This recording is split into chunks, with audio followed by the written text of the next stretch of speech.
Hi everyone, my name is Sebastian B, and I am 37 years old. I am a professor at the university, and I have always been passionate about learning new things. One of the biggest motivations for me to learn English is to interact with professionals from different countries. Recently, I found a new goal that truly inspired me, the possibility of working in a laboratory in France for a few months. When I started learning English, I wanted to sound like a native speaker. I believed that if I could achieve that, people would respect me more, and I would feel like I truly belonged in an international community. At first, I thought it was the ultimate goal of language learning to be able to fool people into thinking that I was born speaking English. But over time, I realized that this idea was not as perfect as it seemed. I remember spending hours practicing my pronunciation. I watched movies, repeated sentences, and even tried to imitate the rhythm and intonation of native speakers. It felt like a game that never ended. No matter how much I improved, there was always someone who could still hear my accent. It was frustrating, because I thought that any small trace of an accent meant I had failed. At one point, I started to feel anxious every time I spoke in English. I became obsessed with how I sounded rather than what I was saying. Instead of focusing on expressing my ideas, I was too busy wondering if people could detect that I was not a native speaker. It became exhausting, and I started to lose confidence in myself. I realized that the way I was approaching English was not helping me. I was not enjoying the learning process anymore. Every conversation felt like a test, and if I made one mistake, I thought I had failed. The truth is that speaking a language is not about being perfect, it's about communication. One day I had a conversation with a native English speaker who told me something that completely changed my perspective. They said that even native speakers have different accents. An American sounds different from an Australian or a British person. Even within the same country there are countless regional accents. So why was I trying so hard to sound exactly like one specific type of English speaker? I started to change the way I approached English. Instead of trying to sound like a native, I focused on being clear and confident. I started paying more attention to how I structured my sentences and how I expressed my thoughts. I stopped being afraid of making mistakes and just enjoyed the process. One of the biggest mistakes I made when trying to sound like a native was limiting myself. I avoided using certain words or expressions just because they did not match the accent I was trying to achieve. Instead of embracing all the different aspects of the language, I boxed myself into a small, restricted version of English. Now I realize that having an accent is not a weakness. It is part of who I am, and it tells a story about my journey. When I speak English, I bring my experiences, my background, and my personality into the conversation, and that is what truly makes communication meaningful.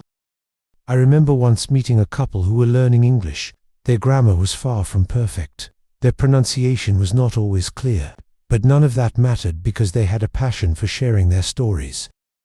They spoke with enthusiasm. They laughed with their listeners. They connected with people through the emotions in their words. Despite their basic level of English, they were able to tell beautiful anecdotes. They engaged in meaningful conversations. That moment taught me that communication is not about perfection, but about connection. Another important lesson I learned is that focusing too much on pronunciation can create unnecessary anxiety. There were times when I hesitated to speak, just because I was afraid of not pronouncing something perfectly. Ironically, that fear made me more likely to make mistakes. When I finally stopped worrying about sounding perfect, I started speaking more fluently. Something interesting happened when I let go of my obsession with sounding like a native speaker. I started enjoying English more. I felt more comfortable experimenting with new words and phrases. I became more expressive and confident in my speech. And the funny thing is that my pronunciation improved naturally just by practicing and speaking more often. Nowadays, when people tell me that my English sounds good, I appreciate the compliment, but I do not seek it as validation. I do not need people to believe that I am a native speaker, because that is not my goal anymore. My goal is to communicate effectively, to share ideas, and to connect with others. If you are learning English and you feel pressure to sound like a native speaker, I want you to know that it is okay to have an accent. Your accent is part of your identity, and it is something you should be proud of. Instead of trying to erase it, focus on making your speech clear and confident. I have met many professionals from different countries, and I have noticed something interesting. The most successful people are not always the ones with the perfect accent. They are the ones who communicate clearly, who express their ideas with confidence, and who are not afraid to speak. When I think about my future in that laboratory in France, I no longer worry about how my English will sound. I know that what truly matters is my ability to share knowledge, collaborate with others, and contribute to my field. That is what language is all about, connecting with people and making an impact. Over the past years, I have experimented with different ways to improve my fluency. I have joined English conversation groups, participated in online forums, and even recorded myself speaking to track my progress.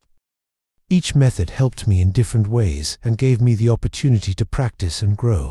One of the biggest lessons I have learned is that consistency is key. You do not need to study for hours every day, but you should practice a little bit consistently. Even spending 15 to 30 minutes daily practicing can make a big difference over time. Another thing that really helped me was expanding my vocabulary through reading.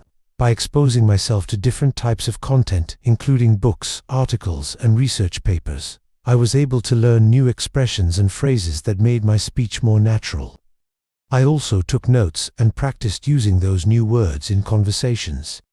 If you are struggling with confidence in speaking English, remember that it is a process. Do not be afraid to make mistakes. Every mistake you make is a step forward in your learning journey. Focus on improvement rather than perfection and enjoy the experience. So if you are learning English, my advice to you is this: do not stress about sounding like a native speaker.